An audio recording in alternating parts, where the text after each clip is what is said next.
Today I speak with Luna from the Netherlands. She's 18 years old. Hi Luna, thank you for joining this podcast. Can you introduce yourself? Hello everyone, my name is Luna.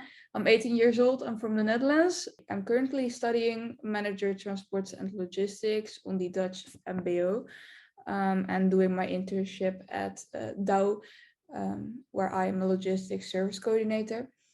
Further, in my case, I have a vision, the rest vision of 9%, and I have everything which contains being an albino.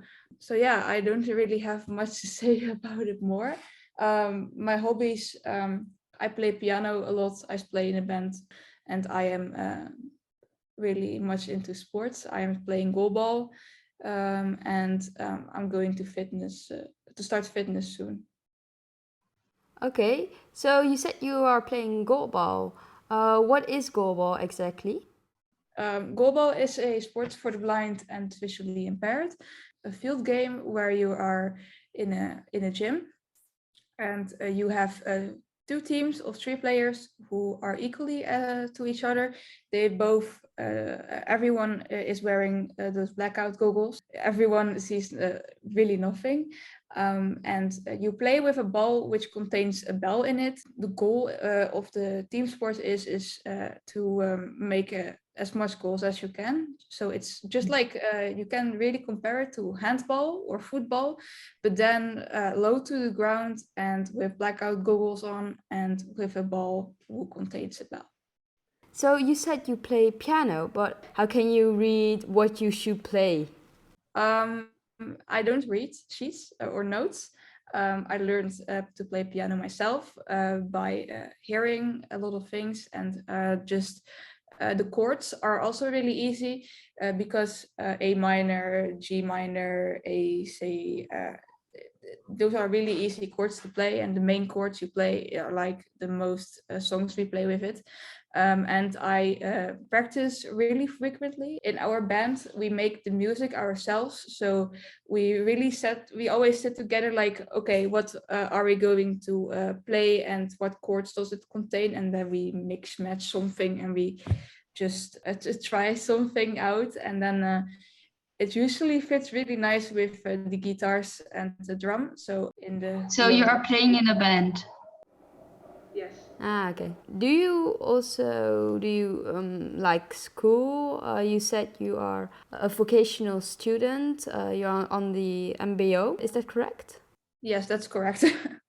So how do you, being person with albinism in that type of world? Yeah, I don't feel like it's surviving because I have never been on like special education, special school for the blind or visually impaired. I have never been to that. The school adapt to me. They do everything they can to make my school life easier, and also providing beforehand the tests on a USB stick or per email really helps a lot, reducing stress and stuff. But everything I do is basically on my laptop. Sometimes I do stuff on paper, but everything I do is on my laptop because that's much easier and it's just a lot better. So yeah, for the rest, usually I did go to school by public transport, but because I moved to a small village, it was not possible anymore to go with public transport myself because I had to ride my bike 15 minutes through complete darkness to some near bus station, and I really was scared for that, and I have never done it. So after all, I decided to see if a taxi is available for me, which is, so that's really nice. So I will go to school and my internship by taxi, which is a really bummer for me. I think that's the only bummer I think I have, because I don't really know how to explain, but it takes something of my confidence and stuff I can do myself away. You feel less independent. Yes, less. I feel less independent indeed. And also, when I was looking for an internship last year, I had to do an internship of half a year. It was really hard because I got rejected 7 times in my area, and just only on the disability I have, and they don't really trust me, or they don't want to help me out with my disability. I placed a message on Facebook, and then it got shared a lot. And then someone at a really big, famous a company came into contact with me, and she said that she really wanted to have me as an intern. So I was really happy for that. But yeah, But But you have to be rejected 7 times. It's actually pretty sad. but yeah, it was a really hard time, because I really wanted not to ask for help on that. But when I placed the message on Facebook, it got shared like 200 to 300 times, and I was like, whoa, this is insane. And there was a really high boss of the company who contacted me, and she was so kind. And it's a company who can afford like extra stuff in the bigger monitors to work with. But do you think it's a form of discrimination by being rejected 7 times? Oh yes, absolutely. Because I had like a talk with one of the companies, and I went there. I visited them. I went to the building of the company, and I had a really good talk. And they were like, "Yeah, we will see." And then I got the day after, I went to school, and I got an email with like almost them screwing at me because I am visually impaired and I can't do anything. And I was like, I was really sad, and school sent me home because I couldn't handle it anymore. And yeah, it is really a form of discrimination, I think, because if you look at me now, what I'm capable of doing in the company where I am doing my internship, it is insane. You are saying, yeah, I'm capable, I'm capable. Actually, all times, do you want to say that to me or actually to yourself, like saying, yes, I am capable, and trying to find like that I'm worth it or that you are worth it in this case? I think it's both, because sometimes what I see in my area of my friends and people I know with disability, they find it really hard to get themselves on track, or they begin with studying and then they quit because they think they are not good enough. Do you have any goals for the future to, for example, educate persons more about albinism or your work field? Yeah, I really want to get my like higher education, HBO, and also for like educational purposes for people with albinism. I really want to be more involved with the revalidation process of the younger child, because I do think that they can do it a lot better here in the Netherlands, because I have experienced it myself and I was really bored all the time. They need to challenge them more and let them know they are capable of doing it. That's strange because they are actually, or they're supposed to be, the experts on persons who are visually impaired. So that's pretty strange actually. When you are in a safe situation, learning what, for example, traffic is like, how can you improve yourself, and that's through, for example, education. And it's not by not doing something, it's not by not teaching them how to cross the road, because I in my secondary school also did not learn how to, for example, cross a road because they were too scared that I was gonna be hit by a car. Yeah, but that's so just the thing. They have to learn the everyone to cross the street, and if mhm. you are not going to, you will not do it. You will always be scared to cross the street. Or like if, for example, going to school with public transport, there are so many kids, childs, people, teenagers, students who go who are visually impaired and goes to school by taxi. Okay, I am going by taxi as well, but that's because the lack of public transport is here in my village. But I have Mm. ever how old was I when I began to travel with my travel by transport? I think I was 10 or 12. 10, 12, I think something in between. That's really young. And if you teach them to be independent at a young age, they will learn anything quicker and they will be self-dependent a lot sooner. So you think learning from a young age is better? Oh, I fully Yes. agree with this. So you are doing sports and you try to also be independent in your sports. Can you tell me more about how you are trying to be more independent in your own sport? Yes, for example, before I did goalball, I was a dancer. I did hip hop dance, but I quit because I was too old for my age group. What I did when I was dancing, I cannot see the choreograph. So if we had to change rows or I was in the back, I always go to the fourth, to the most nearest row to my choreograph. I let the choreograph dance in front of me, and then I can follow the instructions of the choreograph. When I learned the choreograph enough, I can dance on my own. I can teach the other ones because I was a really quick learner in dancing. When I was competing at stage, I was the most front person of my on stage. So I had to do everything correctly because otherwise the people behind me would do something different. So you did goalball. Do you practice goalball a lot? From September, we are going to train a lot and we are going to compete in the competition with other areas in the Netherlands who play goalball. So you are training on national level then? Basically, yes. There are not a lot of sports clubs in the Netherlands who play goalball. So basically, yes, I am training on national level. Wow, that's great. Do you have a goal to go to the Paralympics, maybe?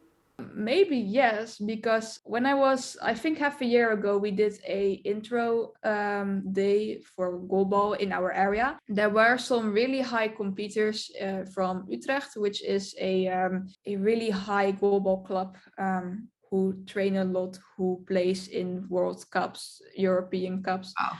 And they saw me like doing a match, and they were like, "Oh, you are really good. We are going to train you a bit while we are here at the intro day." And then they saw some really good improvement in me, so they are really thinking about letting me into their team, or if I have the chance to go to the Olympics or the Paralympics. Yeah, the Paralympics it is. I really would want to. You have talked a little bit about your sports, but how does albinism affect your daily life? Yeah, I really love the things I do, and I try to avoid thinking about my condition. Sometimes it is really you really have to, like, you have to put your sunglasses on when you go outside if it's sunny weather. You have to walk with your cane if you go somewhere different, or you have never been to a place and you have to find your way. The small things which affect daily life, you can look through it, but like the bigger things, like people of my age are now driving their car and they have their driver's license, and they are like flexing with it, like, I have my driver's license now. And then I'm like, yeah, congrats. I'm not happy with it. I want to be that too. But like, for the rest, it doesn't really affect my daily life because I'm trying to be as normal as possible.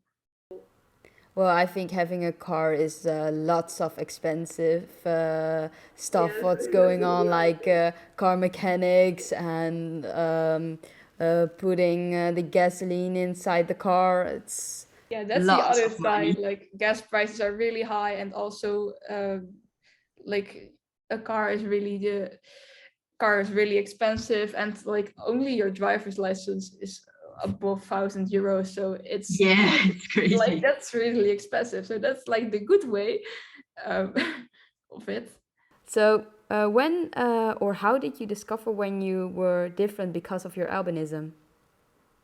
Like, I think I was in like primary school. I had to get a new table because otherwise I would get with my nose on the table, and had bigger letter books, or I had like this magnifying system on my desk, and it was really bulky, and I felt so different. And I got bullied a lot as well at school when I was 6 to, I'm now 18, so 12 years, I think. I always get bullied and stuff. And yeah, that's make you feel different quite a lot. But Well, So you have been bullied 12 years. Yes, and it still counts. They are still bullying you? Yes, well, since when I graduated from high school, I was like, yes, I'm done for now, and I'm going to a new school. They're still bullying me because of my disability, and yeah, it's not really bullying like punching me or something. It's not like that, but it's like assaulting, uh,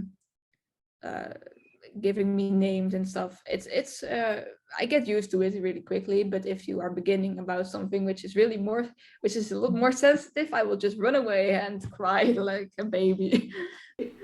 I'm sorry to hear that. I think it's horrible.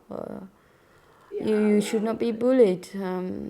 That's not okay. That's basically a form of discrimination. Which aspect of albinism is the hardest to deal with? I think my visually impairment, having a disability in your eyes it's like so hard, and because my vision went bad after some while, and I get tired really quickly. I had to learn Braille, and I had to learn with to walk with a cane, and I think it's really different and really hard sometimes to deal with. How good or bad is your eyesight? 9%. Mm, And you learn Braille.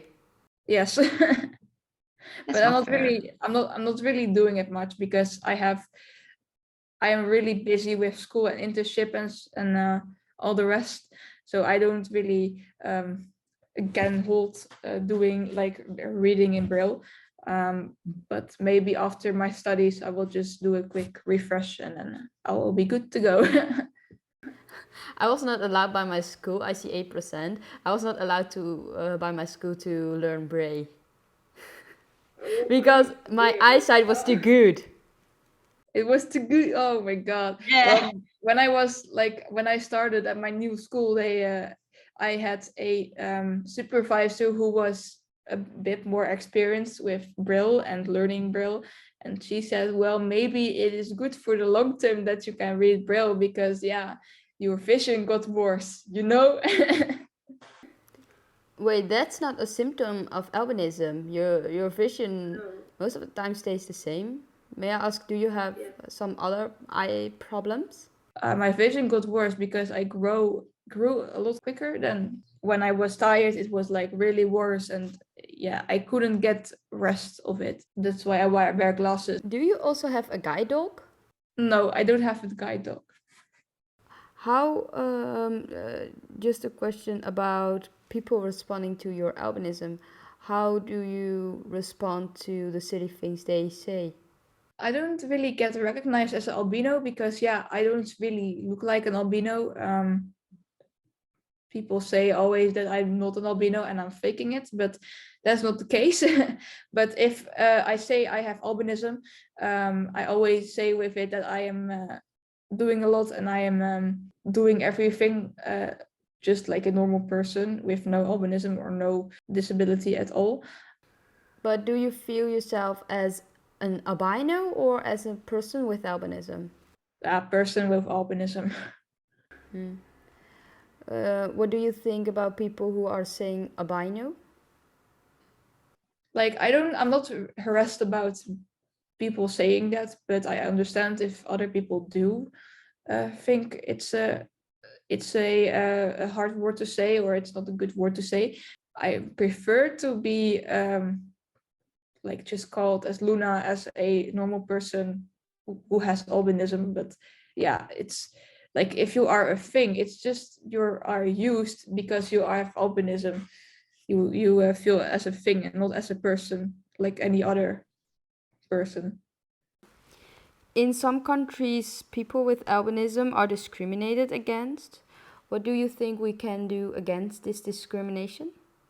I think more education about it, and that people with albinism are not weird or and are not causing any sickness or are not dangerous or not like affecting any cause. I think more education about it is key, and also make them feel that they are also loved and cared about, and they are worth to be in this humanity. And I think that is really important for like countries who are not really good with people with albinism. Is there anything else you want to say to our listeners? If you are not an albino or you are not a person with albinism, please know that albinos and persons with albinism or with any disability are just the same as you do, and to treat them like you would treat any other. Thank you very much for your time, and thank you to our listeners for listening to this podcast. If you have any questions, don't hesitate and please ask the questions in the comment section down below, or send me a DM on Instagram. I love to hear what your thoughts are about persons with albinism and how to end racism and discrimination. Thank you again, and be nice to each other.